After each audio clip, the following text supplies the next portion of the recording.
Assalamualaikum warahmatullahi wabarakatuh. Salam Om Swastiastu, Namo Buddhaya, salam kebajikan. Di sini kami dari kelas 5A Ilmu Pemerintahan kelompok 2 yang beranggotakan 3 orang, yaitu saya Anin Anaba Saidah, ada Alfira Khairunisa Gunanti dan Destia Safitri. Kali ini kami akan memaparkan hasil diskusi kami, yaitu mengenai strategi peningkatan kualitas SDM pemerintahan daerah dalam mewujudkan transparansi dan akuntabilitas pengelolaan keuangan daerah yang untuk memenuhi ujian akhir semester tata kelola SDM pemerintahan yang diampu oleh dosen Ibu Loli SIPMIP.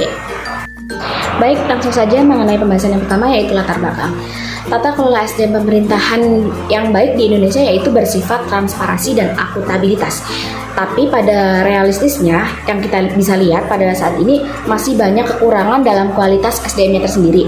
Nah, maka dari itu kita bisa mengupayakan dengan cara memaksimalkan serta mengadakan pengembangan kapasitas SDM melalui dengan kayak seperti kursus atau non kursus pada saat itu pada saat sebelum rekrutmen, agar pas dalam proses perekrutmen itu tuh bisa terwujud sesuai dengan kebijakan-kebijakan yang telah ditetapkan.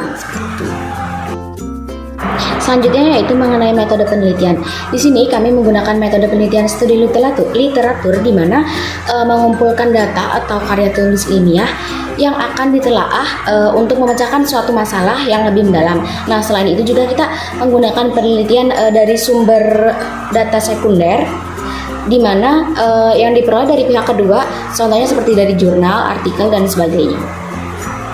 Hasil dan pembahasan pengelolaan keuangan daerah meliputi pemahaman mengenai asas umum pengelolaan keuangan daerah, kekuasaan pengelolaan keuangan daerah, struktur penyusunan, penetapan, pelaksanaan dan perubahan APBD, penatausahaan keuangan daerah, pertanggungjawaban pelaksanaan APBD, pengendalian defisit dan penggunaan surplus APBD, pengelolaan umum daerah, pengelolaan utang daerah, pengelolaan investasi daerah, pengelolaan barang milik pengelolaan dana cadangan, pengelolaan utang daerah, pembinaan dan pengawasan pengelolaan keuangan daerah, penyelesaian kerugian daerah, pengelolaan keuangan badan layanan umum daerah, dan yang terakhir pengelolaan keuangan daerah itu sendiri. Transparansi dan akuntabilitas pengelolaan keuangan daerah merupakan salah satu bentuk efektivitas dan efisiensi penyelenggaraan tata kelola pemerintahan yang baik. Dalam kaitan ini, maka transparansi dan akuntabilitas pengelolaan keuangan daerah diartikan sebagai suatu sistem pengelolaan keuangan daerah yang menyediakan informasi pemerintah yang baik. Praktik penyelenggaraan pemerintahan daerah.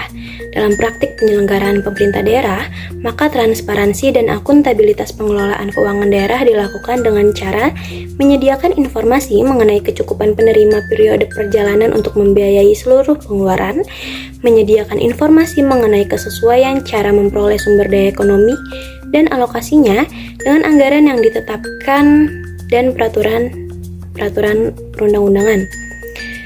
Menyuguhkan informasi mengenai jumlah sumber daya ekonomi yang digunakan dalam kegiatan entitas pelapor serta hasil-hasil yang dicapai, memasok informasi mengenai entitas pelaporan yang mendanai seluruh kegiatan dan mencukupi kebutuhan kasnya, menyediakan informasi mengenai posisi keuangan dan kondisi entitas pelaporan berkaitan dengan sumber-sumber penerimaannya, baik jangka pendek maupun jangka panjang, termasuk yang berasal dari pungutan pajak dan pinjaman.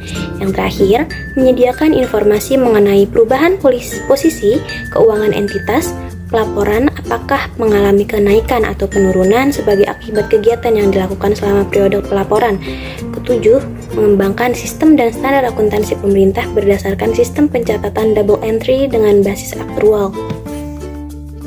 Baik, selanjutnya ada kesimpulan dari kelompok kami, yaitu pengembangan kapasitas sumber daya manusia pemerintah daerah dalam rangka peningkatan transparansi dan akuntabilitas pengelolaan keuangan daerah yang dilaksanakan dengan rekrutmen baik secara diklat maupun non-diklat.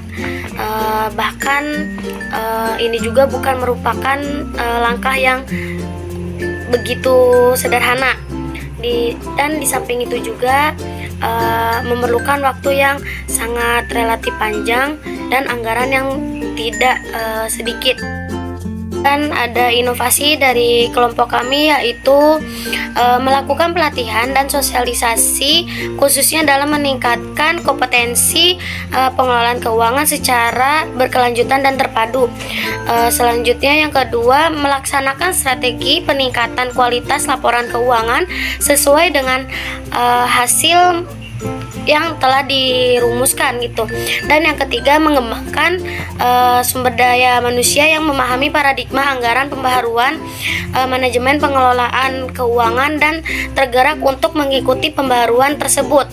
Dan yang keempat, meningkatkan managerial skill dengan melakukan penataan aparatur dan membentuk pusat penilaian pegawai. Dan yang terakhir itu ada dalam melakukan upaya-upaya meningkatkan transparansi dan akuntabilitas ini seharusnya mengembangkan inovasi-inovasi yang menyesuaikan zaman dan perangkat teknologi sehingga akses masyarakat terhadap keterbutuhan akan informasi lebih terbuka dan lebih mudah.